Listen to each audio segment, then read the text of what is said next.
ಗುರುರ್ಬ್ರಹ್ಮ ಗುರುರ್ವಿಷ್ಣು ಗುರುರ್ದೇವೋ ಮಹೇಶ್ವರಃ ಗುರು ಸಾಕ್ಷಾತ್ ಪರಬ್ರಹ್ಮ ತಸ್ಮೈ ಶ್ರೀ ಗುರವೇ ನಮಃ.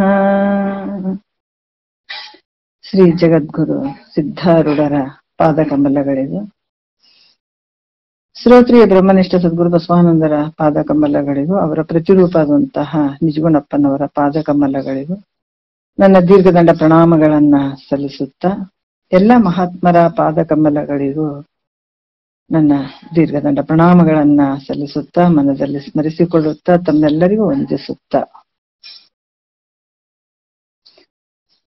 ಇವತ್ತಿನ ತೇಜು ಶಬ್ದ ಮಾಡ್ಬೇಡ.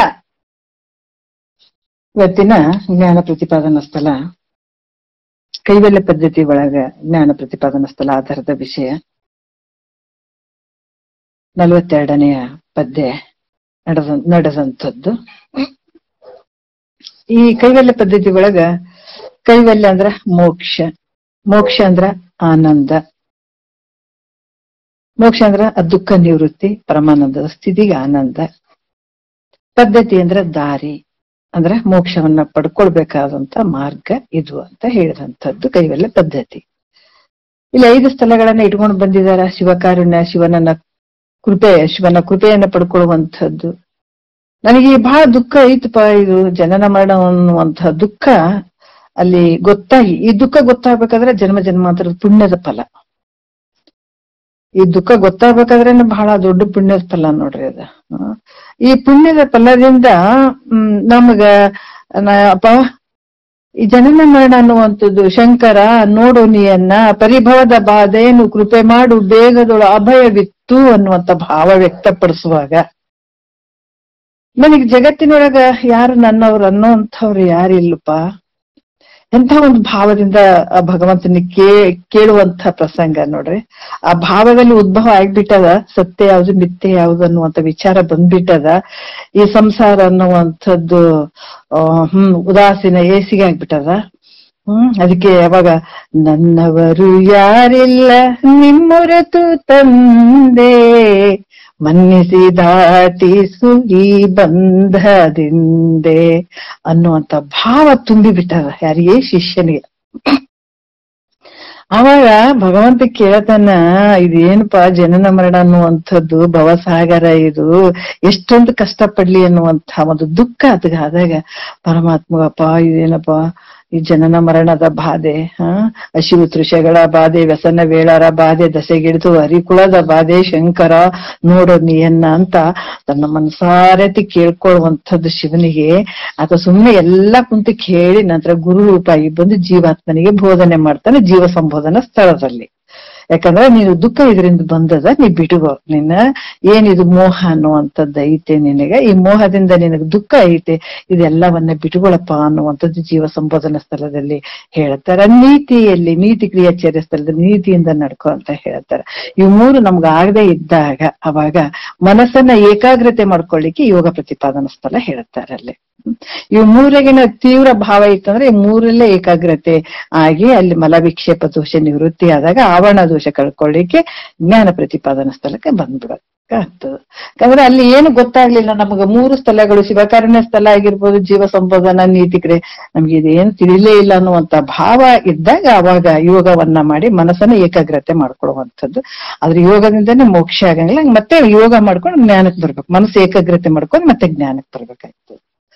ಹಂಗಾಗಿ ಇಲ್ಲಿ 42ನೇ ಪದ್ಯದಲ್ಲಿ ಬಹಳ ವಿಶೇಷವಾಗಿ ಹೇಳ್ತಾ ಇದ್ದಾರ. ಯಾಕಂದ್ರೆ ಆತ್ಮ ಅನಾತ್ಮ ಅನ್ನುವಂಥದ್ರಲ್ಲಿ ಅನಾತ್ಮ ವರ್ಗದಲ್ಲಿ ಆತ್ಮಭಾವ ತಾಧ್ಯಾತ್ಮ ಒಂದೇ ಅನನ್ಯ ಅಧ್ಯಾಸ ಅಂತ ಹೇಳ್ತಾರೆ. ಭ್ರಾಂತಿ ಆಗ್ಯದ, ಇಲ್ಲದೆ ಇರುವಂತದ್ದು. ಅದಕ್ಕೆ ಉಳ್ಳ ಲೋಕವನ್ನು ಏನು ಇಲ್ಲದ ಲೋಕವನ್ನು ಉಂಟೆನಿಸುವುದು, ಉಳ್ಳ ಬ್ರಹ್ಮವನ್ನು ಇಲ್ಲೆನಿಸುವುದು, ಇಲ್ಲದ ಲೋಕವನ್ನು ಉಂಟೆನಿಸುವುದು, ಮಾನ್ಯನೇ ಇದು ನಿನ್ನನ್ನೇ ನೆಮ್ಮಿಹುದು ಅನ್ಯನ್ನೇತರ ಮಾಗಿಹುದು ಅಂತ ಪರಮಾತ್ಮ ಗೀತೆಯಲ್ಲಿ ಹೇಳ್ಕೊಂಡ್ ಬರ್ತಾರೆ. ಯಾಕಂತಂದ್ರೆ ಇದು ಉಳ್ಳ ಬ್ರಹ್ಮವನ್ನು ಇಲ್ಲೆನಿಸ್ಬಿಟ್ಟದ, ಆದ್ರೆ ಇಲ್ಲದ ಲೋಕವನ್ನು ಉಂಟೆನಿಸ್ಬಿಟ್ಟದ. ಇದು ಎಂಥದ್ದು ನೋಡ್ರಿ. ಈ ಜಗತ್ತಿನ ಒಳಗ ನಾವು ಯಾವ್ದಕ್ಕೆ ಮರಳಾಗಿದೀವಿ ಅಂದ್ರೆ ನಾಮರೂಪಕ್ಕೆ ಮರಳಾಗಿದೀವಿ. ಆದ್ರೆ ಒಳಗಡೆ ಇರುವಂತ ವಸ್ತುವನ್ನ ನಾವು ಮರ್ತು ಬಿಟ್ಟಿದೀವಿ. ಅಸ್ಥಿಭಾತಿ ಪ್ರಿಯವನ್ನ ಬಿಟ್ಬಿಟ್ಟಿದೀವಿ, ಮ್ಯಾಲ ನಾಮ ರೂಪಕ್ ಮಾತ್ರ ಮೋಹ ಮಾಡ್ತಾ ಇದ್ದೀವಿ. ಅದಕ್ಕ ಇಲ್ಲಿ ಕೂಡ ನೀವು ಮಾತನಾಡುತ್ತಿರುವ ವ್ಯಕ್ತಿಯು ನಿಮ್ಮ ಅಂದ್ರ ಈಗ ಯಾವ ರೀತಿ ನಮ್ಗ ಈ ಬಂಧ ಆಗ್ಯದ, ಈ ಶರೀರ ಅನ್ನುವಂಥದ್ದು ಈ ಅನಾತ್ಮ ವರ್ಗ, ಶರೀರ ಇಂದ್ರಿಯಗಳು ಇವೆಲ್ಲ ಇವುಗಳನ್ನ ಇಲ್ಲಿ ಬೇರ್ಪಡಿಸುವಂತ ಕೆಲಸ. ಅಂದ್ರೆ ಮುಂಚೆ ಏನಾಗಿತ್ತು, ಈ ಶರೀರನೇ ನಾನು ಅನ್ಕೊಂಡಿದ್ದೆ, ಇಂದ್ರಿಯಗಳು ನಾನು ಅನ್ಕೊಂಡಿದ್ದೆ, ಶರೀರ ಇದ್ರೆ ನಾನು ಇರ್ತೀನಿ, ಶರೀರ ಹೋದ್ರೆ ನಾನು ಹೋಗ್ತೀನಿ ಅನ್ನುವಂತ ಒಂದು ಭ್ರಾಂತಿ ನನಗಾಗಿತ್ತು.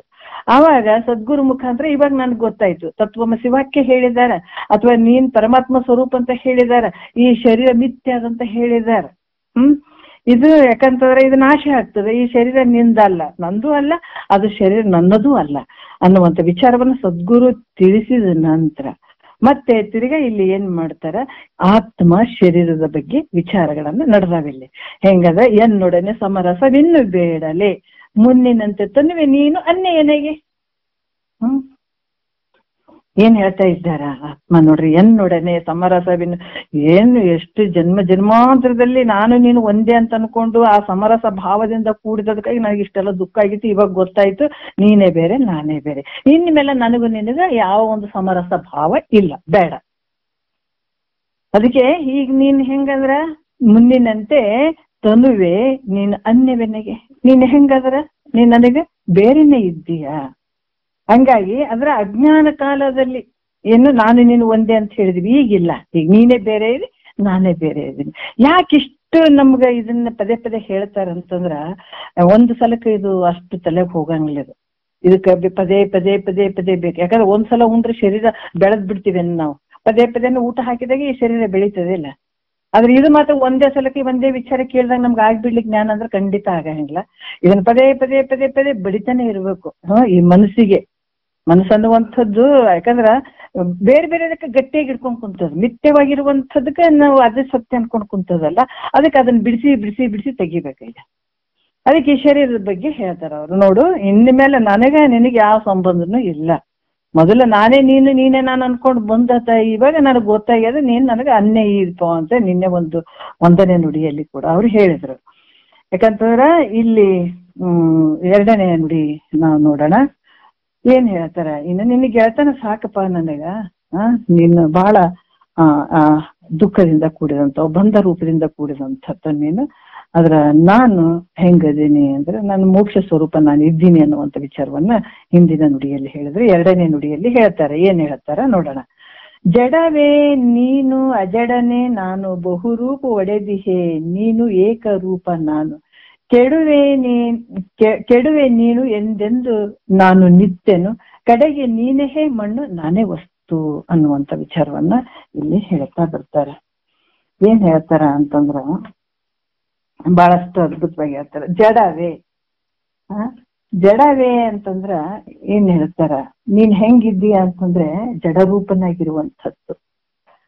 ಹೆಂಗೆ ಜಡವಾಗಿ ಇರುವಂಥದ್ದು ಅಂತಂದ್ರ ಏನೊಂದು ಅರಿಯದೇ ಇರುವಂಥದ್ದು, ತನ್ನ ಜ್ಞಾನನೂ ಇಲ್ಲ ಮತ್ತೆ ಪರರ ಜ್ಞಾನನೂ ಇಲ್ಲ ಇಲ್ಲಿ, ಅದಕ್ಕೆ ಜಡ ಅಂತ ಹೇಳ್ತಾರೆ. ಜಡ ಅಂತ ಯಾಕೆ ಹೇಳ್ತಾರೆ ಅಂದ್ರೆ ತನ್ನ ಜ್ಞಾನನೂ ಇಲ್ಲ ಮತ್ತೆ ಪರರ ಜ್ಞಾನನೂ ಇರದೇ ಇರುವಂಥದ್ದಕ್ಕೆ ಜಡ ಅಂತ ಹೇಳ್ತಾರೆ.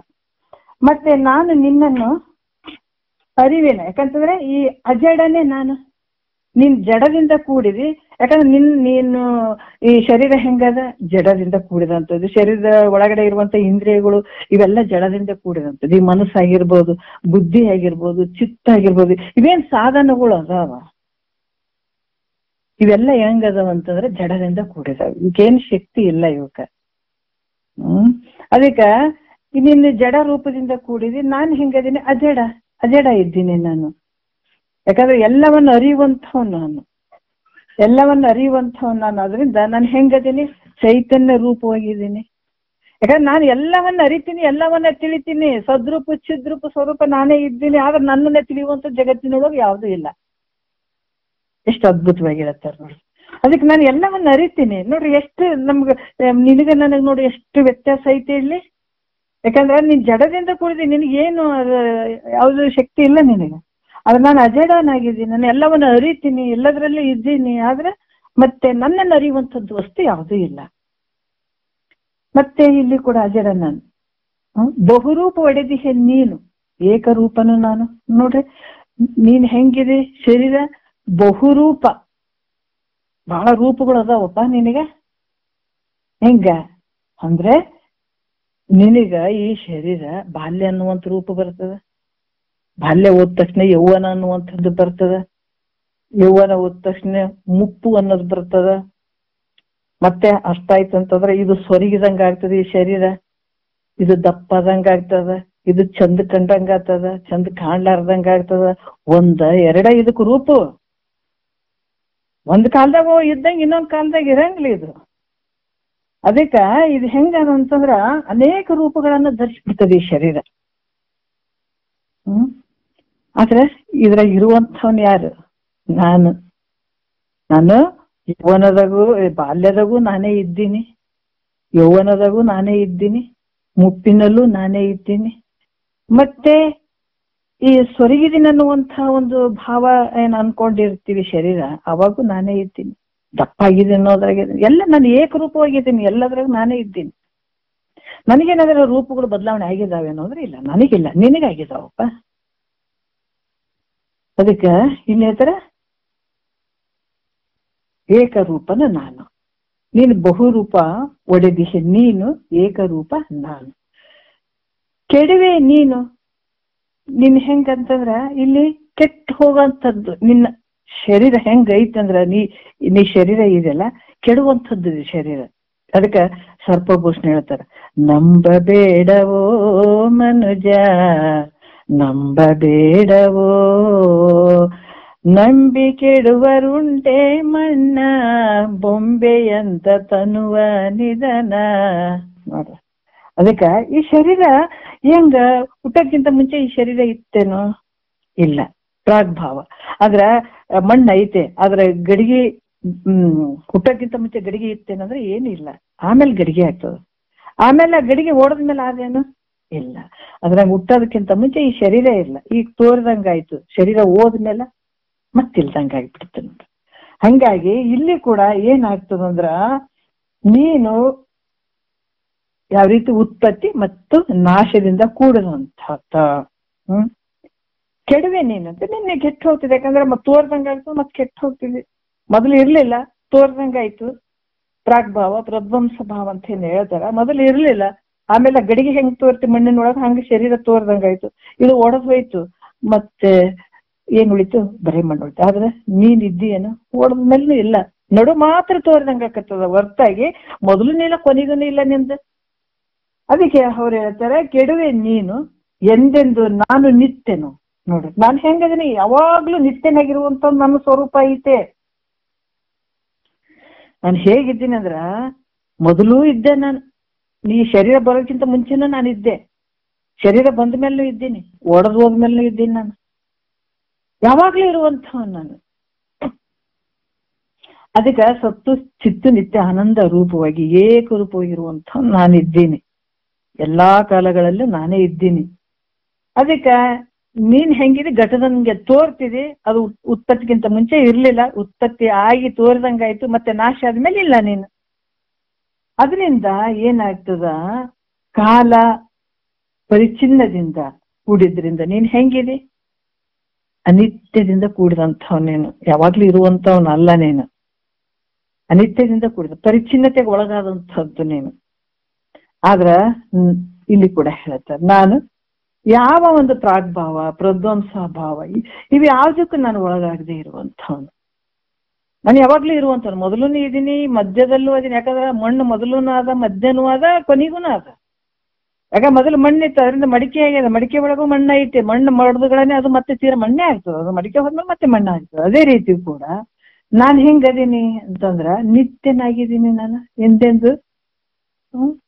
ಕೆಡುವೆ ನೀನೆಂದು ಕೆಡುವೆ ನೀನು ಎಂದೆಂದು ನಾನು ನಿತ್ಯನು. ಕಡೆಗೆ ನೀನೇ ಮಣ್ಣು, ನಾನೇ ವಸ್ತು. ನೋಡ್ರಿ, ಅದಕ್ಕೆ ನೀನು ಕೊನೆಗೆ ಏನಾಗ್ತದೆ? ಎಲ್ಲಿಂದ ಹುಟ್ಟಿದಿ? ಮಣ್ಣಿನಿಂದ ಬಂದಂತ ಕಾಯ. ಅದಕ್ಕೆ ಮಹಾತ್ಮರು ಹೇಳ್ತಾರ, ನಾವಿವತ್ತು ಊಟ ಅದೆಲ್ಲ ಮಾಡುವಂಥದ್ದು ಯಾವ್ದಂದ್ರ ಮಣ್ಣಿನಿಂದ ಬಂದಂಥದ್ದೇ ಉಣುವಂಥದ್ದು. ಹಂಗದ್ರಾಗ ಮಣ್ಣಿನಲ್ಲಿ ಬಂದಂಥದ್ದು ಏನು? ಮಣ್ಣಿನ ಅಂಶನೇ ಅದೆಲ್ಲಾನು ಅಲ್ಲ. ಈ ಶರೀರ ಕೂಡ ಹೆಂಗದ ಅಂತಂದ್ರ ಈ ಪಂಚಭೂತ ಮಣ್ಣಿನಿಂದ ಹುಟ್ಟಿದಂತ ಈ ಶರೀರ.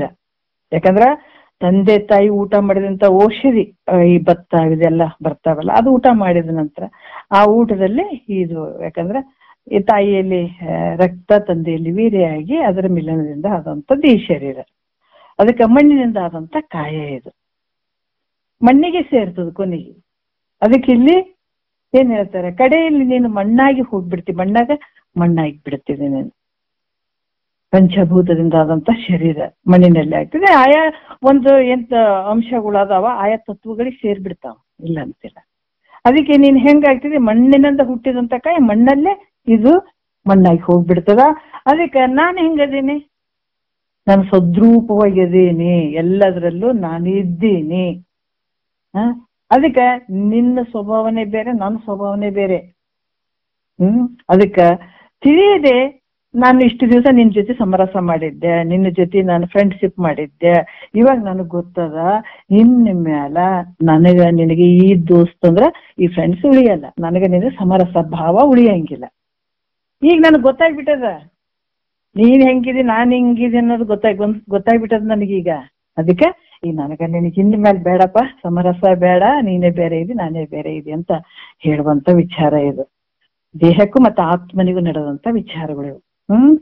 ಯಾಕೆ ಇಷ್ಟು ಹೇಳ್ತಾರಂತಂದ್ರ ಅದೇ ಹೇಳ್ತಾರಲ್ಲ, ಇದನ್ನ ಒಂದೊಂದು ಎಳಿಯಾಗಿ ಬಿಚ್ಚುತ್ತಾರೆ ಶರೀರ. ಯಾಕಂದ್ರ ಮುಖ್ಯವಾಗಿರುವಂತದ್ದು ಶರೀರ ನಾನು ಅಂತಾಗ ಇಷ್ಟೆಲ್ಲ ಸಂಸಾರ ನಡೆದಂಥದ್ದು, ಭ್ರಾಂತಿಯಲ್ಲಿ ಬಿದ್ದದಕ್ಕಾಗಿ ಶರೀರ ನಾನು ನಂದು ಅನ್ನೋದಕ್ಕಾಗಿ ಇಷ್ಟೆಲ್ಲ ನಡೆದಂಥದ್ದು. ಶರೀರ ಸಂಬಂಧಪಟ್ಟದ್ದು ಇದೆಲ್ಲ ವ್ಯವಹಾರ. ಅದಕ್ಕೆ ಮೊದಲು ತಳಕ್ಕೆ ಹೊಡೆದ್ ಬಿಡ್ತಾರಲ್ಲಿ. ಯಾಕಂದ್ರೆ ಈ ಶರೀರ ತನುಭಾವ ಯಾವಾಗ ತನುಭಾವ ನಮ್ಗೆ ಇತ್ತು ಅಂತಂದಾಗ ಅಲ್ಲೇ ದುಃಖ ಶುರುವಾಯ್ತು. ನಮ್ಗೆ ಶರೀರದ ಮೇಲೆ ಮೋಹ ಇದ್ದಾಗ ಅವಾಗ ದುಃಖ ಶುರುವಾಯ್ತು. ಅದಕ್ಕೆ ಮಹಾತ್ಮರು ಮೊದಲು ತಳಕ್ಕೆ ಹೊಡೆದ್ ಬಿಡ್ತಾರೆ ನೋಡ್ರಿ. ಅದಕ್ಕೆ ಶರೀರದ ಭಾವ ಬಿಟ್ಬಿಡಿ, ಇದಕ್ಕೆ ಸಂಬಂಧಪಟ್ಟಿದ್ದು ಎಲ್ಲ ನಾಶ ಆಗೋಗ್ಬಿಡ್ತಾವ.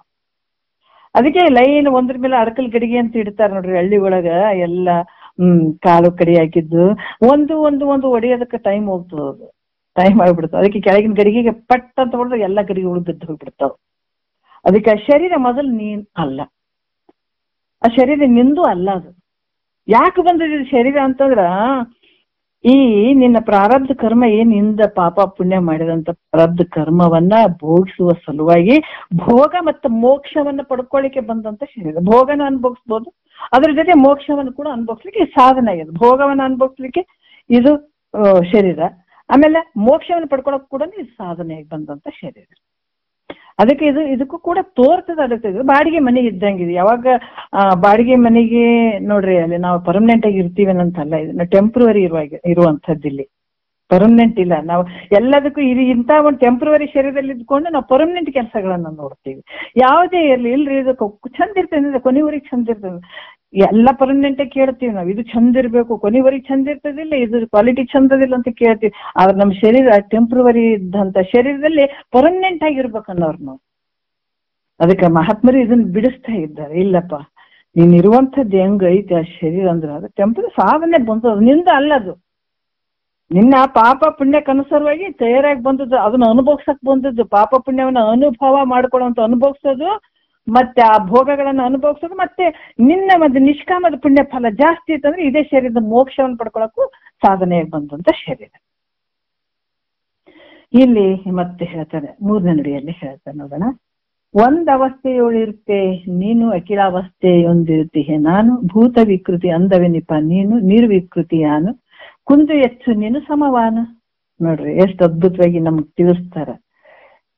ಈ ನೀನು ಒಂದ್ ಅವಸ್ಥೆಯಲ್ಲಿ ಇರುವಂಥವನು ಅಂದ್ರ ಒಂದ್ ಅವಸ್ಥೆ. ನಮಗ ಅವಸ್ಥೆಗಳು ಎಷ್ಟದಾವ? 3: ಜಾಗ್ರ, ಸ್ವಪ್ನ, ಸುಷುಪ್ತಿ. 3 ಅವಸ್ಥೆ ಒಳಗ ಈ ಶರೀರ ನೋಡ್ರಿ ನಮ್ಮ ಅನುಭವಕ್ಕೆ ಬರುವಂಥವು ಮಾತ್ರ ಇಲ್ಲಿ ಹೇಳುವಂಥದ್ದು. ಸ್ಥೂಲ ಶರೀರ, ಸೂಕ್ಷ್ಮ ಶರೀರ, ಕಾರಣ ಶರೀರ. ಜಾಗ್ರದಲ್ಲಿ ಸ್ಥೂಲ ಶರೀರ ಇರ್ತದಲ್ಲ, ಸ್ಥೂಲ ಶರೀರದಿಂದ 25 ತತ್ವಗಳಿಂದ ಇದು ವ್ಯವಹಾರ ಮಾಡ್ತದೆ. ಈ ಜೀವಾತ್ಮ ಏನಂದ್ರ ಈ ಸುಖವನ್ನ ಅನುಭವಿಸುವಂಥದ್ದು, ದುಃಖವನ್ನ ಅನುಭವಿಸುವಂಥದ್ದು, ಮತ್ತೆ ಈ ಮೋಕ್ಷವನ್ನು ಪಡ್ಕೊಳ್ಳುವಂಥದ್ದು ಕೂಡ ಈ ಸ್ಥೂಲ ಶರೀರದಿಂದಲೇ ನಡೀತಾವಿಲ್ಲಿ. 25 ತತ್ವಗಳಿಂದ ಕೂಡಿದಂತ ಸ್ಥೂಲ ಶರೀರ ಇದು ಜಾಗೃತ ಅವಸ್ಥೆಯಲ್ಲಿ. ಯಾಕೆ ಈ ಸ್ಥೂಲ ಶರೀರದಲ್ಲಿ ಇದು 25 ತತ್ವಗಳಿಂದ ಆದಂತ ಶರೀರ. ಯಾಕಂದ್ರೆ ಈ ಪಂಚೀಕರಣದ ಒಂದ್ರಾಗೊಂದು ಬೆರಕಿಯಾಗಿ ಇದೆಲ್ಲ ನಡೆದಂಥದ್ದು. ಇದು ಎಲ್ಲಿ ಇರ್ತದೆ ಅಂದ್ರೆ ಜಾಗೃತ ಅವಸ್ಥೆಯಲ್ಲಿ ಮಾತ್ರ ಇರ್ತದೆ. ಒಂದೇ ಅವಸ್ಥೆಯಲ್ಲಿ ತೋರ್ತದೆ. ಒಂದೇ ಅವಸ್ಥೆಯಲ್ಲಿ ತೋರಿ ಇಷ್ಟು ಗದ್ದಲಕ್ಕೆ ಬಿದ್ದೀವಿ ನಾವು, ಬಹಳಷ್ಟು ಗದ್ದಲಕ್ಕೆ ಬಿದ್ದೀವಿ. ಒಂದು ಅವಸ್ಥೆಯಲ್ಲಿ ಜಾಗ್ರದಲ್ಲಿ ಮಾತ್ರ ಇದೆಲ್ಲ ತೋರ್ತದೆ, ಆದ್ರೆ ಸ್ವಪ್ನದಲ್ಲಿ ತೋರಂಗಿಲ್ಲ.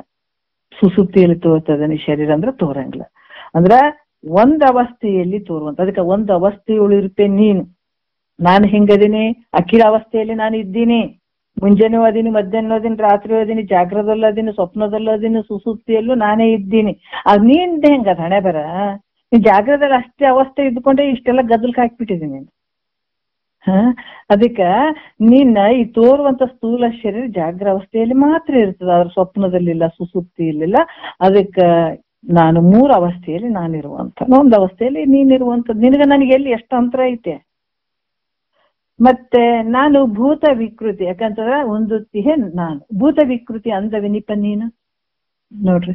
ಯಾಕಂದ್ರ ನೀನ್ ಹೆಂಗಂತ ಆಕಾಶ ವಾಯು, ಯಾವಾಗ ಮಹೇಶ್ವರ ಅಲ್ಲಿ ಸಂಕಲ್ಪ ಮಾಡಿಬಿಟ್ಟ ಅವಾಗ ತಕ್ಷಣ ಆಕಾಶದಿಂದ ವಾಯು, ವಾಯುವಿನಿಂದ ಅಗ್ನಿ, ಅಗ್ನಿಯಿಂದ ಜಲ, ಜಲದಿಂದ ಪೃಥ್ವಿ ಆಯ್ತು ಅಲ್ಲ.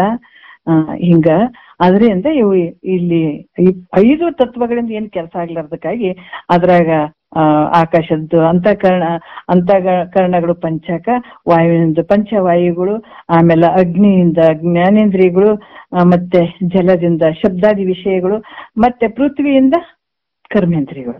ಇವೆಲ್ಲ 25 ತತ್ವಗಳಿಂದ ಈ ಶರೀರ ತೋರಕತ್ತದ. ಅದಕ್ಕೆ ಈ ಪಂಚಭೂತಗಳಿಂದ ಪಂಚೀಕರಣದಿಂದ ನೀನು ಹುಟ್ಟಿದಿ. ಶರೀರ ಹೆಂಗ್ ಹುಟ್ಟಿದೆ ಅಂದ್ರೆ ಪಂಚೀಕರಣದಿಂದ ಹುಟ್ಟಿದಿ. ಮತ್ತ 5 ಆಕಾಶ, ವಾಯು, ಅಗ್ನಿ, ಜಲ ಇಲ್ಲಿ ಏನ್ ಕೆಲಸಕ್ಕೆ ಆಗ್ಲಾರ್ದಕ್ಕಾಗಿ ಏನ್ ಮಾಡದ, ಆಕಾಶದ 2 ಭಾಗ ಮಾಡಿ, ಅದು ಒಂದು ಗಟ್ಟಿ ಭಾಗ ಮಾಡಿ, ಅದ್ರ 4 ಭಾಗ ಮಾಡಿ, 5 ಭಾಗ ಮಾಡಿ, ಅದು ಒಂದ್ರಾಗೊಂದು ಬೆರಕಿಯಾಗಿ ಅಲ್ಲಿ ಆಕಾಶದ ಅಂತಃಕರಣಗಳು ಪಂಚ ಮನ, ಬುದ್ಧಿ, ಚಿತ್ತ, ಅಹಂಕಾರಗಳು, ಆಕಾಶದ ಅಂಶಗಳು, ಅದು ಪ್ರಾಣ, ಅಪಾನ, ವ್ಯಾನ, ಉದಾನ, ಸಮಾನ, ಇದು ಪ್ರಾಣವಾಯುವಿನ ಒಂದು ವಾಯುವಿನ ಒಂದು ತತ್ವ. ಅದು ಅಗ್ನಿಯ ತತ್ವದಿಂದ ಜ್ಞಾನೇಂದ್ರಗಳು, ಸ್ತೋತ್ರ, ತೊಕ್ಕು, ಜಿಂವ, ಗ್ರಹಣ, ನೇತ್ರ. ಅದು ಆಮೇಲೆ ಜಲದಿಂದ ಶಬ್ದಾದಿ ವಿಷಯಗಳು, ಅದು ಈ ಜ್ಞಾನೇಂದ್ರಿಯಗಳ ವಿಷಯಗಳು ಬೇಕಲ್ಲ, ಶಬ್ದ, ಸ್ಪರ್ಶ, ರೂಪ, ರಸಗಂಧ, ಜಲದ ಅಂಶದಿಂದ. ಅದು ಪೃಥ್ವಿ ಅಂಶದಿಂದ ಕರ್ಮೇಂದ್ರಗಳು, ವಾಕ್, ಪಾಣಿ, ಪಾದ, ಗುಹ್ಯ, ಗುದ. ಇವು 5 ಕರ್ಮೇಂದ್ರಿಯಗಳು. ಈ 25 ತತ್ವಗಳಿಂದ ನೀನು ಹುಟ್ಟಿದ್ರಿಂದ ಇದು ಹೆಂಗಂದ್ರ ವಿಕಾರ ಭೌತಿಕ ಭೂತ. ಯಾಕಂದ್ರೆ ಭೂತ ವಿಕಾರದಿಂದ ಆದಂಥವ್ ನೀನು. ಪಂಚಭೂತದಿಂದ ಅಲ್ಲಿ ವಿಕಾರ ಪಡಿತಾ ಬಂದಿದೆ ನೀನು. ಒಂದ್ರಾಗೊಂದು ಬೆರಕಿಯಾಗಿ ಮನಸ್ಸು, ಬುದ್ಧಿ, ಚಿತ್ತಾಂಕ ಹಿಂಗೆಲ್ಲ ಆಗಿ ನೀನು ವಿಕಾರ ಭೌತಿಕ, ಭೂತ ವಿಕಾರ ಭೌತಿಕದಿಂದ ಕೂಡಿದಂಥವನ್ನ ಹೇಳಿಸ್ಕೊಳ್ಳುವಂಥವ್ ನೀನಿದೆ. ಅದಕ್ಕೆ ಇಲ್ಲಿ ಕೂಡ ನಾನು ಹೆಂಗದೇನೆ ನಿರ್ವಿಕೃತಿಯಾನು. ನೀನು ಕಾರ್ಯವಾದಂತೆ ನಾನು ಯಾವುದರಿಂದನೂ ನಾನು ಕಾರ್ಯ ಆಗಿಲ್ಲ, ನಾನು ಯಾವುದರಿಂದ ಹುಟ್ಟಿದವಲ್ಲ. ನೋಡ್ರಿ, ನಿನಗೆ ಇವೆಲ್ಲ ಪಂಚಭೂತಗಳಿಂದ ಹಿಂಗೆಲ್ಲ ಪಂಚೀಕರಣ ಆಗಿ ಈ ಶರೀರ ರೆಡಿ ಆಗ್ಯದ. ನನಗೆ ಯಾವುದು ಕಾರಣ ಆಗಿಲ್ಲ. ಅದಕ್ಕೆ ಯಾವ್ದು ಕಾರ್ಯ ಆಗಿಲ್ಲ, ಯಾವುದೊಂದ್ರದಿಂದನೂ ನಾನು ಕಾರ್ಯ ಆಗಿಲ್ಲ. ನಾನು ಹೆಂಗದೀನಿ, ನಿರ್ವಿಕಾರದಿಂದ ಇದೀನಿ, ನನ್ಗೆ ಯಾವ್ದು ಆಕಾರ ಇಲ್ಲ. ಅದಕ್ಕೆ ನೀನ್ ಹೆಂಗಿದಿ, ಕುಂದು ಎತ್ತು. ನೀನ್ ಹೆಂಗ ಒಂದ್ಸಲ ಸೊರಗಿದಂಗ್ ಕಾಣ್ತಿದಿ, ಒಂದ್ಸಲ ದಪ್ಪದಂಗ್ ಕಾಣ್ತಿದಿ. ಬಾಲ್ಯ ಯೌವನ ಮುಪ್ಪು ಅದಾವ, ನೀ ಬ್ಯಾಡ್ ಅಂದ್ರೂ ಕೂಡ ಅವು ಹಂಗೆ ಕರ್ತಾ ಹೋಗ್ಬಿಡ್ತದೆ ಶರೀರ. ಮತ್ತೆ ಒಂದ್ಸಲ ದಪ್ಪ ಕಂಡಂಗ ಆಗ್ತಿದೆ, ಒಂದ್ಸಲ ಸಣ್ಣ ಕಂಡಂಗ ಆಗ್ತಿದೆ, ಹೆಚ್ಚು ಕಮ್ಮಿ ಆಗ್ತಿದೆ. ನೀನು ಕುಂದು ಹೆಚ್ಚು. ಅದಕ್ಕೆ ನೀನು ಹೆಚ್ಚು, ಒಂದ್ಸಲ ದಪ್ಪ ಅನಿಸ್ತಿದೆ, ಒಂದ್ಸಲ ಸಣ್ಣ ಅನಿಸ್ತಿದೆ. ಹಿಂಗಾಗಿ ನೀನು ಈ ಕುಂದು ಹೆಚ್ಚು, ನೀನು ಸಮವಾನು. ನಾನು ಯಾವಾಗ್ಲೂ ಸಮನಾಗಿರುವಂಥವನು. ನೀವು ಹುಟ್ಟೋದ್ಕಿಂತ ಮುಂಚೆನೂ ನಾನಿದ್ದೆ, ಶರೀರ ಹುಟ್ಟೋದ್ಕಿಂತ ಮುಂಚೆ ನಾನು ಹೆಂಗಿದ್ದೆ ಹಂಗೆ ಇದ್ದೆ, ಶರೀರದಾಗ ಬಂದ ಮೇಲೂ ಹಂಗೆ ಇದೀನಿ, ಮುಂದೂ ಹಂಗೆ ಇರ್ತೀನಿ. ನಾನು ಯಾವಾಗ್ಲೂ ಹಂಗೆ ಇರತ್ತೀನಿ. ನನಗೆ ಯಾವ ವಿಕಾರತೆ ಇಲ್ಲ. ನಾನು ಹೆಚ್ಚಾಗವನಲ್ಲ, ಕಡಿಮೆ ಆಗವನಲ್ಲ, ಪರಿಚಿನ್ನತೆಯಿಂದ ಕೂಡಿಲ್ಲ ನಾನು. ಅದಕ್ಕೆ ಯಾವಾಗ್ಲೂ ಸಮನಾಗಿ ಇದ್ದೀನಿ. ಅದಕ್ಕೆ ಅದರಿಂದ ನಿನ್ನ ಒಂದು ಲಕ್ಷಣನೇ ಬೇರೆ, ನನ್ನ ಲಕ್ಷಣನೇ ಬೇರೆ. ಅದಕ್ಕೆ ಇವಾಗ ನಿನಗೆ ಯಾವ ಸಂಬಂಧ ಇಲ್ಲಪ್ಪ. ಇನ್ನು ಮುಂದೆ ಹೋಗಕ್ ಸಾಧ್ಯ ಇಲ್ಲ. ನೀನೇ ಬೇರೆ, ನಾನೇ ಬೇರೆ. ಗುರುವಿನ ಹತ್ರ ಕೇಳೋದಕ್ಕಿಂತ ಮುಂಚೆ ಸಮರಸ ಇತ್ತು. ನಾನೇ ನಿನ್ ಯಾವತ್ತು ನಾನೇ ಶರೀರ ಅನ್ಕೊಂಡು ಯಾವತ್ತು ಶರೀರಕ್ಕೆ ಚೋ ಬಡ್ಕೊಂತ ಕುಂತೀನಿ. ಇದಕ್ಕೆ ತಿನ್ನಿಸೋದು ಉಣಿಸೋದು ಮಾಡೀನಿ, ಇದೇ ಗದ್ದಲ್ದಾಗ ಹೋಗಿನಿ. ಮತ್ತೆ ಅನ್ನಮಯ ಕೋಶದೊಳಗನೆ ನಾವು ಬಿದ್ದಿದೀವಿ ಅಷ್ಟೇನೆ, ಇನ್ನು ಮುಂದಕ್ಕೆ ಹೋಗಿಲ್ಲ ನಾವು. ಗಿಡಕ ಉಣಿಸೋದು ತಿನ್ನಿಸೋದು ಇದಕ್ಕೆ ಚೋ ಚೋ ಚೋ ಚೋ ಬಿಡೋದ್ರಾಗೆ ಅದೀವಿ. ಮತ್ ಮುಂದಕ್ಕೆ ಹೋಗೋದು ಯಾವಾಗ? ಇದನ್ನ ಬಿಟ್ಟು ಮುಂದಕ್ಕೆ ಹೋಗ್ಬೇಕಾಗ್ಯದಲ್ಲ. ಅದಕ್ಕೆ ಇಲ್ಲೇನ್ ಹೇಳ್ತಾರ, ನೀನ್ ಇಷ್ಟೆಲ್ಲ ಒಂದು ಲಕ್ಷಣದಿಂದ ಕೂಡಿದತ್ತ, ನಿನ್ನ ಲಕ್ಷಣಕ್ಕೆ ನನ್ನ ಲಕ್ಷಣಕ್ಕೆ ನಿನ್ನ ಅದಕ್ಕೆ ನನ್ನ ಸಮಾನೇ ಇಲ್ಲ. ನೀನೇ ಬೇರೆ ಇದೆ, ನಾನ್ ಬೇರೆ ಇದೆ. ಅದಕ್ಕೆ ನಿನಗೆ ನನಗೆ ಮುಂದಿನ ಸಮರಸ ಬೇಡಪ್ಪ, ಇಲ್ಲ ನಿನ್ ಪಾಡಿಗೆ ನೀನಿರ್, ನನ್ನ ಪಾಡಿಗೆ ನಾನು ಇರ್ತೀನಿ ಅನ್ನುವಂಥ ವಿಚಾರವನ್ನ ಅಲ್ಲಿ ಹೇಳತ್ತಾರ ಅವರು. 4ನೇ ನುಡಿ ನೋಡ್ಬಿಡೋಣ. 6 ವಿಕಾರದ ಬಾಧೆ ಪಡುತ್ತೀಯ ನೀನು, ಬೇರೆ ನೋಡವಕ್ಕೆ ನಾನು ದೃಶ್ಯವಾಗಿ ತೋರುವೆ ನೀನು ಅಲ್ಲಿ, ನಾನು ದೃಕ್ಕು ರುಜಗಳೇ ವಿಚಾರಿಸಿ ನೀನು ಸುಖವಾನು ಅನ್ನುವಂಥ ವಿಚಾರ ಹೇಳ್ತಾ ಇದ್ದಾರ. ಏನ್ ಹೇಳ್ತಾ ಇದ್ದಾರ 4ನೇ ನುಡಿಯಲ್ಲಿ? 6 ವಿಕಾರದ ಬಾಧೆ ಪಡುತ್ತೀಯ ನೀನು, ಅಸ್ಥಿತೆ, ಜಾಯತೆ, ವಿವರ್ಧತೆ, ಪರಿಣಾಮತೆ, ಅಪಕ್ಷೀಯತೆ, ವಿನಶ್ಯತೆ ಅನ್ನುವಂಥದ್ದು ಷಡ್ಭಾವಕ್ಕೆ ಒಳಗಾಗುವಂಥದ್ದು. ಇದು ಹುಟ್ಟಿದಂಗಾಯ್ತು, ಬೆಳೆದಂಗಾಯ್ತು, ತಿಂದಂಗಾಯ್ತು, ಉಂಡಂಗಾಯ್ತು, ಒಂದ್ಸಲ ರೋಗಕ್ಕೆ ತುತ್ತಾದಂಗಾಯ್ತು, ಕ್ಷೀಣ ಆಗ್ಬಿಡ್ತದೆ. ಇದು ಶರೀರ ಷಡ್ಭಾವ ವಿಕಾರಕ್ಕೆ ಒಳಗಾಗುವಂಥದ್ದು ಈ ಶರೀರ. ಯಾಕಂತಂದ್ರ ಇದು ರೂಪಾಂತರ ಹೊಂದುತ್ತದ ಶರೀರ. ಹಾಲು ಕೆಟ್ಟ ಮೊಸರಾದಂಗ ಮೊದ್ಲಿನ ತರನೇ ರೂಪ ಇರ್ತದೆ ಅಂದ್ರೆ ಇಲ್ಲ, ಕೆಟ್ಕೊಂತ ಬರ್ತದೆ ರೂಪ. ಅದು ಹುಟ್ಟುತ್ತದ, ಶರೀರ ಹುಟ್ಟುವಂಥದ್ದು, ಉತ್ಪನ್ನ ಆಗುವಂಥದ್ದು, ಆಮೇಲೆ ಇದ್ದಂಗ ಆಗ್ತದ. ಅಸ್ಥಿತೆ ಅಂದ್ರೆ ಹುಟ್ಟುವಂಥದ್ದು, ಜಾಯತೆ ಅಂದ್ರೆ ಇರುವಂಥದ್ದು, ರೂಪಾಂತರ ಹೊಂದುತ್ತದ, ಮತ್ತೆ ಬೆಳೆದಂಗ ಆಗ್ತದ, ಕ್ಷೀಣ ಆದಂಗ ಆಗ್ತದ, ಸತ್ತಂಗ ಆಗ್ತದೆ. ಇವು 6 ವಿಕಾರಕ್ಕೆ ಆಗುವಂಥದ್ದು.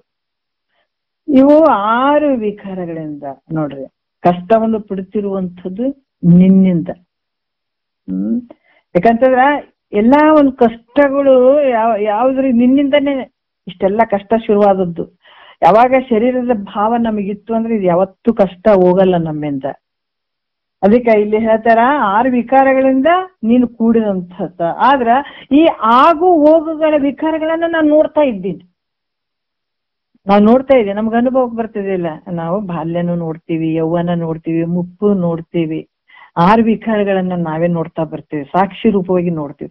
ಇಲ್ರಿ ಸಣ್ಣವ್ರಿದ್ದಾಗ ನಾವ್ ಹಿಂಗಿದ್ದೇವ್ರಿ ಅಂತೀವಿ. ಸ್ವಲ್ಪ ದೊಡ್ಡವರಾದ್ರೆ ಇಲ್ರಿ ನಾವ್ ಹಿಂಗಿದ್ದೀವಿ ಅಂತೀವಿ. ಆದ್ರೆ ಎಲ್ಲಕ್ಕೂ ಏನ್ ಆಗು ಹೋಗುಗಳಿಗೆ ಸಾಕ್ಷಿಯಾಗಿರುವಂತ.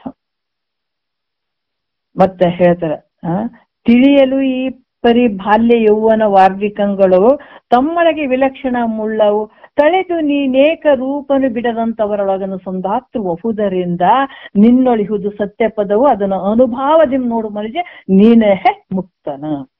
ಎಷ್ಟು ಚಂದ ಹೇಳ್ತಾನೆ. ತಿಳಿಯಲು ಈ ಪರಿ ಬಾಲ್ಯ ಯೌವನ ವಾರ್ಧಿಕಗಳು ತಮ್ಮೊಳಗೆ ವಿಲಕ್ಷಣ ಮುಳ್ಳವು, ತಳೆದು ನೀನೇಕ ರೂಪನು ಬಿಡದಂತವರೊಳಗ ಅನುಸಂಧಾತೃ ಒಹುದರಿಂದ ಅಂತ ಹೇಳ್ತಾರೆ. ಬಾಲ್ಯ ಯೌವನ ಮುಪ್ಪು ಇವೆಲ್ಲ ಆಗ್ತಾವಂದ್ರೆ ಅದ್ರ ಎಲ್ಲದರೊಳಗಡೆ ಇರುವಂತ ನೀನು ಏಕರೂಪನೇ. ನಿನಗೆ ಯಾವ ವಿಕಾರತೆ ಇಲ್ಲ, ನನಗೆ ಯಾವ ವಿಕಾರತೆ ಇಲ್ಲಪ್ಪ. ನೀನು ಮಾತ್ರ ಹಿಂಗೆಲ್ಲ ವಿಕಾರ ಹೊಂದ್ತಾ ಬರ್ತದೆ, ರೂಪಾಂತರ ಹೊಂದ್ತಾ ಹೋಗ್ತೀವಿ. ಅದಕ್ಕೆ ಇವೆಲ್ಲವುಗಳ ವಿಕಾರಗಳನ್ನ ನಾನು ನೋಡ್ತಾ ಬೇರೆನೆ ಇದ್ದೀನಿ ನಾನು. ಅದಕ್ಕೆ ನನಗೆ ಯಾವ ವಿಕಾರತೆ ಇಲ್ಲ ಈ ವಿಧವಾಗಿ. ಯಾಕಂದ್ರ ನೀನ್ ಹೆಂಗಂದ್ರ ದೃಶ್ಯವಾಗಿ, ಅದಕ್ಕೆ ಹೇಳ್ತಾರ ಅವರು ಯಾವ ರೀತಿ, ನಾನು ದೃಶ್ಯವಾಗಿ ತೋರುವೆ ನೀನು. ನಾವ್ ಹೇಳ್ತೀವಿ ಅದಕ್ಕೆ ಜಡ ದೃಶ್ಯ ಮಿತಿ ಪರಿಣತೆ ಭೂತ ಕಾರ್ಯತೆ ಬಿಡುದು ಕನಸು ನಿದ್ರೆಯೊಳಗಿಲ್ಲವಾಗಿ ಕೊಡದಂತೆ ಬೇರೆನಿಸುವುದು ಈ ಒಡಲೆಂಬ ಸುವಿವೇಕವನ್ನು ಮಾಡೇ ಮನುಷ್ಯ ಅಂತ ಹೇಳ್ತಾರೆ. ಶರೀರ ಹೆಂಗದ? ಜಡದಿಂದ ಕೂಡದ. ಜಡ ದೃಶ್ಯ ಜಡದಿಂದ ಕೂಡ್ಯದ, ದೃಶ್ಯವಾಗ್ಯದ. ಜಡ ದೃಶ್ಯ ಪರಿಣಾಮತೆ. ಇದು ಹೆಂಗದಂತಂದ್ರ ಇದು ಅರಿಸಿಕೊಡ್ತದ, ನಿನ್ನಿಂದ ಅರಿಸಿಕೊಡುತ್ತದೆ. ಭೂತ ಕಾರ್ಯತೆ ಬಿಡುದು, ಪಂಚಭೂತದಿಂದ ಆದಂಥದ್ದು ಭೂತ ಕಾರ್ಯತೆ ಬಿಡುದು. ಕನಸು ನಿದ್ರೆಯೊಳಗಿಲ್ಲ, ಅವಾಗಿ ಕನಸಿನಲ್ಲೂ ಇಲ್ಲ, ನಿದ್ರೆ ಒಳಗಿಲ್ಲ. ಇದು ಕೊಡದಂತೆ ಬೇರೆ ಎನಿಸುವುದು ಈ ಒಡಲೆಂಬ ಸುವಿವೇಕವನ್ನು ಮಾಡೇ ಮನುಜ. ಕೊಡವನ್ನ ನಾವು ದೃಶ್ಯವಾಗಿ ಹಂಗ ತಿಳ್ಕೊತೀವಿಲ್ಲ, ಮನ್ಯಾಗ ಸಾಮಾನುಗಳು ತಿಳ್ಕೊಳತೀವಿಲ್ಲ. ಇದು ಹಿಂಗೈತೆ, ಇದು ಕೊಡ ಐತೆ, ಇದು ಗಡಿಗೆ ಐತೆ, ಇದು ನಾವು ಮೇಜ್ ಐತೆ, ಇದು ನಾವು ಏನು ಫೋನ್ ಐತೆ ಅಂತ ನಾವು ತಿಳ್ಕೊಳ್ತೀವಲ್ಲ. ಅದ್ರಂಗ ಶರೀರ ನಾನ್ ದಪ್ಪ ಅದೀನಿ, ಎತ್ತರ ಅದೀನಿ, ನಾನ್ ಕೆಂಪದೀನಿ, ನಾ ಕಪ್ಪದೀನಿ, ನಾ ಸೊರಿಗಿದ್ದೀನಿ ಅನ್ನುವಂಥದ್ದೆಲ್ಲವನ್ನ ದೃಶ್ಯವಾಗಿ ತಿಳಿಸಿಕೊಳ್ತಿದ್ದೀನಿ. ಅದಕ್ಕೆ ಹೇಳ್ತಾರೆ ಇಲ್ಲಿ, ದೃಶ್ಯವಾಗಿ ತೋರುವೆ ನೀನು ಅಲ್ಲಿ, ನಾನು ದೃಕ್ಕು ಅಂತಂದ್ರೆ ನಾನು ಹೆಂಗದೀನಂದ್ರೆ ನಾ ದೃಕ್ ನೋಡುವಂಥವನ್ ನಾನು, ಇವೆಲ್ಲವುಗಳನ್ನ ತಿಳಿಯುವಂಥವನ್ ನಾನು, ನೋಡುವಂಥವನ್ ನಾನು. ಅದಕ್ಕ ರುಜಗಳ ವಿಚಾರಿಸಿ ನೀನು ನಿನಗ ಅದಕ್ಕೆ ಹೇಳ್ತಾರಲ್ಲ, ಇದು ರೋಗಗಳ ತೋಟ. ಇದು ಶರೀರ ಅನ್ನುವಂಥದ್ದು ನಾವು ಚಂದ ಅನ್ಕೊಂಡಿವ್ರಿ, ಬಹಳ ಪನಿಷ್ಮೆಂಟ್, ಭಗವಂತನ ಒಂದು ಪನಿಷ್ಮೆಂಟ್ ಇದು. ಯಾಕಂದ್ರ ಬಹಳಷ್ಟು ಮಹಾತ್ಮರ ನಾವು ರೊಕ್ಕ ರೂಪಾಯಿ ಅಂದ್ರೆ ಬಹಳ ದೊಡ್ಡ ಶ್ರೀಮಂತರಿ ಅಂತ ಹೇಳ್ತೀವಿ, ನಮ್ಗ ಅದೊಂದು ಭ್ರಮೆ ತಗೊಂಡ್ಬಿಟ್ಟದ. ಆದ್ರೆ ನಮ್ಗೆ ನಿಜವಾದ ದುಃಖ ಗೊತ್ತಾಗ್ಬೇಕು ಅಲ್ಲ, ನಿಜವಾಗಿ. ಅದಕ್ಕೆ ಅವ್ರು ಹೇಳಿದ್ರು, ಶಂಕರ ನೋಡೋ ನೀ ಎನ್ನ ಪರಿಭವದ ಬಾಧೆಯನ್ನು ಕೃಪೆ ಮಾಡು, ಹಸಿವು ತೃಷಗಳ ಬಾಧೆ, ವ್ಯಸನ ವೇಳರ ಬಾಧೆ, ದಸೆಗಿಡಿಸುವ ಅರಿಕುಳದ ಬಾಧೆ ಶಂಕರ, ಕುಸುಮ ಬಾಣದ ಬಾಧೆ, ಮದ ಶೋಕ ಮೋಹ ರತಿ ವಿಸರ ದುರ್ಬಾಧೆ ಘನವೆನೆಗೆ ಶಂಕರ ಅಂತ ಕೇಳಿದಾರ ಅವರು. ನಿಜವಾದ ದುಃಖ ಇದು ಅದಾವ ನೋಡ್ರಿ. ಬೇರೆ ಬೇರಿನ್ನು ಮೈದೋರಿ ಕಾಡುವ ಬಾಧೆ 100,000 ಕೋಟಿಯುಂಟು, ಒಂದಲ್ಲ ಎರಡಲ್ಪ ಲೆಕ್ಕ ಮಾಡಿದ್ರ. ಮೀರೆಲ್ಲ ರೀತಿಯ ನೀನೇ ತೊಲಗಿಸು ಸುಖದ ಸುರೆ ಗುರು ಶಂಭುಲಿಂಗ ಅಂತ ಕೇಳ್ಕೊಳ್ಳುವಂಥದ್ದು. ಅಪ್ಪ ಅಂತ ಇದನ್ನ ನನಗೆ ನಿವಾರಣೆ ಮಾಡ್ಕೊಳಿಕ್ ಸಾಧ್ಯ ಆಗದೆ ಇರುವಂತದ್ದು ಐತಪ್ಪ, ನೀನೇ ಕೃಪೆ ಮಾಡು ಅಂತ ಕೇಳುವಂಥದ್ದು, ಶಿವಕರ್ಣ ಸ್ಥಳದಲ್ಲಿ ಕೇಳುವಂಥದ್ದು. ಅದಕ್ಕೆ ಇಲ್ಲಿ ಕೂಡ ಹೇಳ್ತಾರ, ಈ ಶರೀರ ಅನ್ನುವಂಥದ್ದು ಚಂದ ಐತೇನಂದ್ರ ಒಂದ್ ಬಿಡದು ಒಂದ್ ರೋಗ ಶುರುವಾಗುವಂಥದ್ದು. ಹಲವಾರು ನೋಡ್ರಿ, ಬಾಲ್ಯದಲ್ಲಿ ಹಲವಾರು ಚಿಂತೆಗಳಾಗ್ತವ ಅಲ್ಲಿ ಕೂಡ. ಯಾಕಂತಾರೆ ಈ ಶರೀರ ಹೆಂಗ್ ಆಗ್ಬಿಡ್ತದೆ ಹೇಳಕ್ ಆಗಲ್ಲ. ಯೌವನದಲ್ಲಿ ಹಲವಾರು ರೋಗಗಳಿಗೆ ಏನು ಆಧಾರವಾಗಿರುವಂಥದ್ದು ಈ ಶರೀರ. ಒಂದ್ ಬಿಡೋದು ಒಂದು ಯಾವತ್ತಾದ್ರೂ ಚಂದ ಇರ್ತದೆ, ಯಾವತ್ತಿದು ಕೆಡ್ತಾನೆ ಹೋಗುವಂತ ಶರೀರ. ಅದಕ್ಕೆ ರುಜಗಳಿಗೆ ವಿಚಾರಿಸಿ ಹೆಂಗಿದೆಪ್ಪ ಅಂತಂದ್ರೆ ಹೇಳ್ತಾರವ್ರು, ಇಲ್ಲಿ ರೋಗಗಳ ಅನೇಕ ರೋಗಗಳಿಂದ ನೀನು ಬಳಲ್ತಿ, ಒಂದಲ್ಲ ಎರಡಲ್ಲ. ಇಲ್ಲಿ ಧಾತುಜ ಮತ್ತು ಕರ್ಮಜ ರೋಗಗಳು ಅಂತ ಇರ್ತಾವ. ಧಾತುಜ ಅಂದ್ರೆ ಊಟ ಮಾಡಿದಂತ ಆಹಾರ ಪದ್ಧತಿಯಿಂದ ಬರುವಂತ ರೋಗಗಳು. ಯಾಕಂದ್ರೆ ನಾವ್ ಹೆಚ್ಚು ಕಮ್ಮಿ ತಿಂದಾಗ ನಮ್ಗೆ ಚಂದ ಇರ್ತೀವಿ ನಾವು. ಇದು ತಿನ್ಬಾರ್ದಾಗಿತ್ತು ತಿಂದು ಬಿಡ್ವಿ ಬಂತು ಅಂತೀವಿ, ಹೌದಲ್ಲ. ಎಣ್ಣೆ ಪದಾರ್ಥ ತಿನ್ಬಾರ್ದಿತ್ತು, ಬಜ್ಜಿ ತಿಂದಿವ್ರಿ ಇವತ್ತು ಹಿಂಗಾಯ್ತು ಅಂತೀವಿ, ಏನೋ ತಿನ್ಬಾರ್ತಿಂತೀವಿ. ಹೆಚ್ಚು ಕಮ್ಮಿ ಆದ್ರೂ ಕೂಡ ಇದು ತಡ್ಕೊಳಂಗಿಲ್ಲಲ್ಲ, ಹಲ್ವಾರು ರೋಗಕ್ಕೆ ತುತ್ತಾಗ್ತದೆ ಈ ಶರೀರ. ಕರ್ಮಜ ಅಂದ್ರೆ ಹಿಂದ್ ಮಾಡಿದಂತ ಪಾಪ ಇರ್ತದಲ್ಲ, ಅದರ ಪರಿಣಾಮವಾಗಿ ನಮಗ ರೋಗ ಬಂದಿರ್ತದೆ. ಯಾವ ಡಾಕ್ಟ್ರಲ್ಲಿ ಹೋದ್ರು ಕೂಡ ಕಡಿಮೆ ಆಗ್ಲಿಲ್ರಿ, ಎಷ್ಟು ತೋರಿಸಿದ್ರು ಕಡಿಮೆ ಆಗ್ಲಿಲ್ರಿ, ಔಷಧ ಕೊಟ್ರು ಕಡಿಮೆ ಆಗೋದ್ರಿ ಅಂತೀವಲ್ಲ, ಅದು ಕರ್ಮಜ ರೋಗ. ಹಿಂದ್ ಮಾಡಿದಂತ ಒಂದು ಪಾಪಕ್ಕನುಸಾರವಾಗಿ ಅದು ಅನುಭವಿಸ್ಬೇಕಾಗ್ತದೆ. ಧಾತುಜ ಅಂತ ಊಟ ಮಾಡಿದಂತ ಅನ್ನದಿಂದ ಬರುವಂತ ರೋಗಗಳು ಇರ್ತಾವ, ಅವನ್ನ ನಾವು ಡಾಕ್ಟರ್ ಹತ್ರ ಹೋದಾಗ ಕಡಿಮೆ ಮಾಡ್ಕೊಳಕ್ ಬರ್ತದ. ಹಿಂಗೆಲ್ಲ ಯಾಕಂದ್ರೆ ಈ ರೀತಿಯಾಗಿ ಈ ಶರೀರ ಅನೇಕ ರೋಗಗಳಿಂದ ಬಳಲ್ತದ. ಅದಕ್ಕ ನೀನು ಬಹಳಷ್ಟು ದುಃಖಕ್ಕೆ ಒಳಗಾಗುವಂಥವ್. ನೀನು ಯಾವಾಗ ಚಂದ ಇರ್ತಿದ್ ಹೇಳ, ನೀನ್ ಯಾವಾಗೂ ಚಂದ ಇರಂಗಿಲ್ಲ. ಒಂದ್ ಊಟ ಹಾಕ್ಲಿಲ್ಲ ಅಂದ್ರೆ ಕಷ್ಟ ಆಗ್ತದ, ಒಂದ್ ನೀರ್ ಕುಡಿಸ್ಲಿಲ್ಲ ಅಂದ್ರೆ ಕಷ್ಟ ಆಗ್ತದ, ಒಂದ್ ರೋಗ ಬಂತು ಅಂತಂದಾಗ ಹಲವಾರು ರೀತಿಯಿಂದ ದುಃಖ ಪಡುವಂಥವ್ನಪ್ಪ ನೀನು. ಈ ಕಷ್ಟಗಳಿಗೆ ಗುರಿಯಾಗಿರುವಂಥವ್ ನೀನು. ಅದಕ್ಕೆ ಈ ಕಾರಣದಿಂದ ನಾನ್ ಹೆಂಗದೀನಿ ಅಂತಂದ್ರ ನಾನ್ ಬಹಳ ಸುಖವಾಗಿದ್ದೀನಿ ನೋಡ್ರಿ. ಅದಕ್ಕೆ ವಿಚಾರಿಸಿ ನೀನು ಸುಖವಾನು, ನಾನು ಸುಖ ರೂಪದೀನಿ, ನನಗೆ ಯಾವ ದುಃಖ ಇಲ್ಲ, ಆನಂದ ರೂಪವಾಗಿದ್ದೀನಿ. ಅದಕ್ಕೆ ನನಗೆ ಈಗೇನಾಗಿದೆ, ನಾನು ಆನಂದ ಪುರುಷ ಇದೀನಿ, ಯಾವಾಗ್ಲೂ ಆನಂದವಾಗಿರುವಂಥವನು, ನನ್ನಲ್ಲಿ ದುಃಖ ಅನ್ನುವಂಥದ್ದಿಲ್ಲ. ಅದಕ್ಕೆ ನಾನು ಇಂಥ ಮನುಷ್ಯ ಹೋಗಿ ನನಗ್ ಭ್ರಾಂತಿಯಿಂದ ನಾನೇ ನೀನಂತ ನೀನ್ ಇಂಥ ಕಷ್ಟಕ್ಕೆ ಒಳಗಾಗಂಥವ್ ನಾನೇ ಅಂತ ತಿಳ್ಕೊಂಡ್ ಕುಂತೀನಲ್ಲ, ಇವಾಗ ನನಗ್ ಗೊತ್ತಾಗಿದೆ, ಗುರು ಮುಖಾಂತರ ನನಗ್ ಗೊತ್ತಾಗಿದೆ ಈ ಶರೀರ ನೀನೇ ಬೇರೆ ನಾನೇ ಬೇರೆ ಇದ್ದೀನಿ. ಅದಕ್ಕೆ ನಿನ್ನ ಸಂಬಂಧ ಇಲ್ಲಿ ಬೇಡ, ಇನ್ನು ಸಾಕು ಮುಗಿತು ಅನ್ನುವಂಥ ವಿಚಾರ ಹೇಳಕತ್ತಾರ. ಮತ್ತೆ ಇಲ್ಲಿ 5ನೇ ನುಡಿ ನೋಡ್ಬಿಡೋಣ. ಏಯಬಹುದು ನೀನು ಕೇಳು, ನಾನು ಉಪಾಧೇಯಾತ್ಮಕನು, ಮಿಥ್ಯೆ ಮಾಯೆ ನೀನು, ಮಾಯ ರಹಿತ ಶಂಭು ಲಿಂಗ ಆನು, ಇಂತು ಕಾಯವೇ ನೀನಾರು ನಾನಾರು. ಮತ್ ಹೇಳ್ತಾರ, ಶರೀರವೇ ನೀನು ಬಿಡ್ಲಿಕ್ಕೆ ಯೋಗ್ಯ ಆದಂತವನು, ನಾನಲ್ಲ, ನನ್ನದು ಅಲ್ಲ ಶರೀರ ನಿನ್ನ. ಯಾಕಂದ್ರ ಶರೀರ ಬಿಟ್ಟು ಬಿಡುವಂಥದ್ದಂದ್ರೆ ಕಡ್ದು ಹಾಕೋದಂಥದ್ದಲ್ಲ, ಶರೀರದ ಮೇಲೆ ಭಾವ ಬಿಡುವಂಥದ್ದು. ಈಗ ಜೀವತ್ವ ಭಾವ ಇದ್ದಾಗ ಇವೆಲ್ಲ ಇರುವಂಥದ್ದು. ಇದನ್ನ ತೆಗೆದ್ಬಿಡಿ, ಶರೀರ ನಾನಲ್ಲ, ನಂದು ಅಲ್ಲ. ನಾವು ಬಹಳಷ್ಟು ಸ್ವಲ್ಪ ಡೀಪ್ ಆಗಿ ವಿಚಾರ ಮಾಡಿದ್ರೆ ನನ್ನ ಶರೀರ ಅಂದಾಗ ನಾನು ಹೇಗಾಗ್ತೀನಿ ಅಂತ ಅನ್ನುವಂಥದ್ದು ಗುರು ಹೇಳಿದಂಥದ್ದನ್ನ ನಾವು ಚಿಂತನೆ ಮಾಡ್ತಾ ಮಾಡ್ತಾ ಮಾಡ್ತಾ ಈ ಶರೀರದ ಭಾವವನ್ನ ದೂರ ಮಾಡ್ಬೇಕು ಅಂತ ಹೇಳ್ತಾರ ಅವ್ರು. ಯಾಕಂತಂದ್ರ ಇದು ಒಂದು ಸಲಕ್ಕೆ ಹೋಗುವಂಥದ್ದಲ್ಲ, ಅದಕ್ಕೆ ಇವರು ಅಷ್ಟೊಂದು ಹೇಳುವಂಥದ್ದು. ತನ್ನ ಭಾವಗಳಿಗೆ ದುಃಖದ ಕೇಡು ಅನ್ನುವಂಥದ್ದು. ಈ ಶರೀರ ನೀನ್ ಹೆಂಗಿದೆ ಅಂದ್ರ ಬಿಡ್ಲಿಕ್ಕೆ ಯೋಗ್ಯವಾಗಿರುವಂಥವ್ ನೀನಿದಿ, ಆದ್ರೆ ನಾನ್ ಹೆಂಗದೀನಿ, ನಾನು ಯಾವಾಗ್ಲೂ ಗ್ರಹಿಸ್ಲಿಕ್ಕೆ ಯೋಗ್ಯವಾದಂಥವ್ ನಾನು. ನಿನ್ನ ಭಾವವನ್ನ, ಶರೀರದ ಭಾವವನ್ನ ಬಿಡ್ಲಿಕ್ಕೆ ಯೋಗ್ಯವಾದಂಥವ್ ನೀನಿದ್ದೀಯ.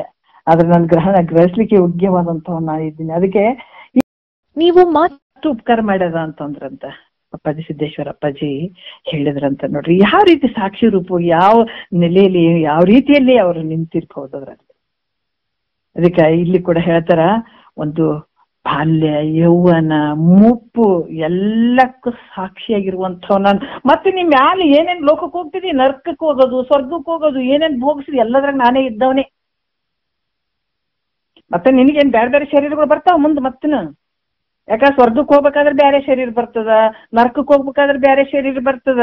ನೀನೇನ್ ನೆಮ್ಮದಿಯಾಗಿ ಇಲ್ಲಿ ಬಾಳ್ ರೊಕ್ಕ ರೂಪಾಯಿ ಅದಾವ್ರಿ ನಾನು ನೆಮ್ಮದಿಯಾಗಿ ಅದನ್ನಂತ ಏನ್ ಇರಬೇಡಪ್ಪ. ಅದ್ರ ಮುಂದೆ ಕೂಡ ಶರೀರಗಳು ಬರ್ತಾವಲ್ಲ, ಆ ಎಲ್ಲದೇ ನಾನೇ ಇದ್ದಾವ ನೋಡ್ರಿ. ಅದಕ್ಕೆ ನಾನು ಎಲ್ಲಕ್ಕೂ ಸಾಕ್ಷಿ ಅದೀನಿ. ಭಾವಿಸೆ ಬಂದವುದು ನೀನು ಮೋಕ್ಷ ವಾಹನ. ವಿಚಾರ ಮಾಡಿ ನೋಡಿದ್ರ ನೀನು ಬಂದ ಹೌದು, ನಾನು ನೀನ್ ದುಃಖದಿಂದ ಕೂಡಿದಂಥವನು, ಬಂಧದಿಂದ ಕೂಡಿದಂಥವನು. ಆದ್ರ ನಾನ್ ಹೆಂಗದೀನಿ ಅಂದ್ರ ಮೋಕ್ಷವನ್ನ, ನನಗೆ ಯಾವ ಬಂಧನ ಇಲ್ಲ, ನಾನು ಆನಂದ ಸ್ವರೂಪದೀನಿ ನಾನು. ಅದಕ್ಕೆ ಮೋಕ್ಷವಾನು ಅನ್ನುವಂಥ ವಿಚಾರವನ್ನ ಅವರು ಹೇಳ್ತಾರ. ಮತ್ತೆ ಎರಡನೆಯ ನುಡಿ, ಈಗ ಬಹಳ ತಗೊಳೋದ್ ಬೇಡ, ಬೇಗ ಬೇಗ ಮುಗ್ಸಕ್ಕೂ ಆಗಲ್ಲ, ಸ್ವಲ್ಪ ಹೋಗೋಣ ಪರವಾಗಿಲ್ಲ. ಎರಡನೇ ನುಡಿಯಲ್ಲಿ ನುಡಿಯನ್ನು ಇಟ್ಕೊಂಡು ನಾಳೆ ಮಾತಾಡೋಣ. ಒಂದೆರಡು ಮಾತು ಗುರುಗಳ ಪಾದಕ್ಕೆ ಅರ್ಪಿಸಿ ಹರ ಓಂ.